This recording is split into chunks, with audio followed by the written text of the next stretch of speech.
Hello students, welcome to my channel dynamic math. आज मैं आपको चैप्टर नंबर 2 जो कि पॉलिनोमियल है उसका एक्सरसाइज 2C का क्वेश्चन नंबर 19 का सॉल्यूशन आपको मैं बताने वाला हूं, यानी कि 19 से आगे का सॉल्यूशन मैं आपको बताऊंगा। इसके पहले वाले वीडियोस में मैंने 19 से पहले का सारे क्वेश्चंस का सॉल्यूशन मैंने बता दिया है। अगर आपने अभी तक उसको नहीं देखा है तो डिस्क्रिप्शन में उसका लिंक मिल जाएगा, वहाँ से जाकर के आप बाकी वीडियोज़ को वॉच कर सकते हैं। तो देखिए आज हम लोग देखते हैं क्वेश्चन नंबर 19 से आगे जितना भी क्वेश्चन है। तो देखिए क्वेश्चन नंबर 19 का सॉल्यूशन। तो सबसे पहले हम लोग क्वेश्चन को देख लेते हैं। Right the zeros of the quadratic polynomial. आपको क्वाड्रेटिक पॉलिनोमियल का जीरोज फाइंड करना है। ये आपका एफ का वैल्यू गिवन है 6x² - 3। तो सबसे पहले हम लोग गिवन टर्म्स को लिख लेते हैं। आपको जीरोज का वैल्यू फाइंड करना है। तो एफ का वैल्यू 6x² - 3 दिया गया है। तो सबसे पहले हम लोग गिवन टर्म्स को लिख लेते हैं। तो गिवन टर्म्स में एफ का वैल्यू गिवन है, तो एफ का वैल्यू है 3, ये आपका दिया हुआ है। तो देखिए यहाँ पर हम लोग 3 को कॉमन ले लेते हैं। तो 3 को कॉमन लेंगे तो अंदर में बच जाएगा 2x² - 1। कॉमन का मतलब होता है कि ब्रैकेट के बाहर वाले को ब्रैकेट के अंदर वाले से इंटू करेंगे तो ऊपर वाला ये आना चाहिए। 3 को अगर 2x² से इंटू करेंगे तो 6x² हो जाएगा। 3 × 2 = 6x²। और 3 को 1 से मल्टीप्लाई करेंगे तो 3 आएगा, = 0 हो जाएगा। अब हम लोग यहाँ पर क्या करेंगे, देखिए यहाँ पर हम लोग क्या करते हैं, ये 3 जो है वो एज इट इज़ ही रहेगा, यहाँ करली ब्रैकेट लगा देंगे। अब ये जो 2 है, इस 2 को हम लोग लिख सकते हैं √2 × √2। क्यों? क्योंकि √2 × √2 2 होता है। आपने क्लास 9 में इस तरह के बहुत सारे क्वेश्चंस को आपने पढ़ा है। √2 × √2 क्या होता है? 2 होता है। तो यानी कि 2 के प्लेस पे हम लोग √2 × √2 लिख सकते हैं। और √2 × √2 को फिर हम लोग √2 का होल स्क्वायर लिख सकते हैं, क्योंकि √2 का स्क्वायर को हम लोग लिख सकते हैं √2 × √2, और √2 × √2 = 2 होता है। यानी इस 2 के बदले में हम लोग √2 का होल स्क्वायर लिख सकते हैं, क्योंकि √2 का स्क्वायर जो है वो 2 ही आएगा। तो हम लोग यहाँ पर जो 2 है, इस 2 को हम लोग √2 लिख सकते हैं, और ये साथ में x लगा हुआ है, इसका स्क्वायर। और माइनस अब 1 का जो है स्क्वायर हम लोग लिख सकते हैं। इसको 1 का स्क्वायर तो 1 ही होता है। देखिए यहाँ √2x का होल स्क्वायर 2x² होगा। क्यों? क्योंकि √2 का जो स्क्वायर है वो 2 ही आएगा। इतना समझ में आ गया? ये हो गया। अब देखिए यहाँ पर ये a² और ये b² के फॉर्मूले में सेट हो रहा है। तो a² - b² = होता है a - b, इंटू में a + b होता है। यानी इसको हम लोग एक बार माइनस में लिखेंगे, एक बार प्लस में। तो देखिए ये 3 एज इट इज़ रहेगा बाहर में, इसको एक बार प्लस में लिख लेते हैं और एक बार माइनस में। इसको a मान लिया, इसको b मान लिया, तो a² - b² के फॉर्मूला में सेट हो जाएगा ये। तो हम लोग क्या करेंगे यहाँ पर, देखिए √2x - 1 एक बार लिखें, और एक बार √2x + 1 ये लिखेंगे।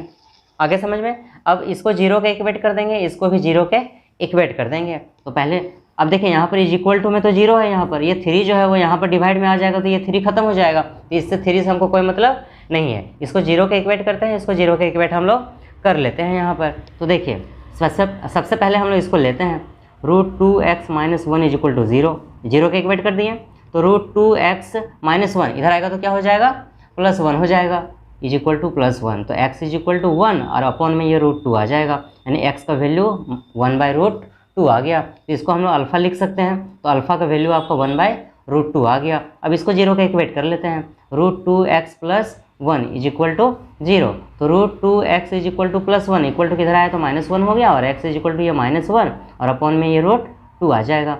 ये हो गया आपका। अब हमको जीरोस फाइंड करना था, ये 2 जीरोस आपका आ गया। अब इसको हम लोग लिख सकते हैं, एक को अल्फ़ा और एक को बीटा। तो अल्फ़ा आ गया आपका 1/√2 और बीटा आ गया आपका -1/√2। आपको 2 जीरोस आपका फाइंड हो गया। आपको जीरोस फाइंड करना था। तो आई होप कि आपको ये समझ में आ गया होगा। चलिए हम लोग क्वेश्चन नंबर 20 को देखते हैं। देखिए क्वेश्चन नंबर 20 में है, right the zeros of the quadratic polynomial. इसमें भी आपको जीरोस फाइंड करना है। एफ का वैल्यू यहाँ पर आपका गिवन है, तो जो गिवन है उसको हम लोग लिख लेते हैं। आपको जीरोस फाइंड करना है, मतलब अल्फा और बीटा फाइंड करना है। तो सबसे पहले हम लोग एफ का वैल्यू लिख लेते हैं जो दिया गया है। तो चलिए हम लोग लिखते हैं एफ का वैल्यू। तो एफ = दिया गया है 3, ये आपका दिया गया है। अब देखिए इसको यहाँ पर हम लोग क्या करेंगे, इसको हम लोग एक बार यहाँ लिख लेते हैं, ये है। अब देखिए आपको मैंने फैक्टराइज करना सिखाया है। इसके पहले वाले वीडियोस में, बहुत सारे वीडियोस में मैंने सिखा दिया है। अगर आपने नहीं देखा है तो जाकर के उस वीडियोस को देख लीजिएगा, डिस्क्रिप्शन में उसका लिंक आपको मिल जाएगा।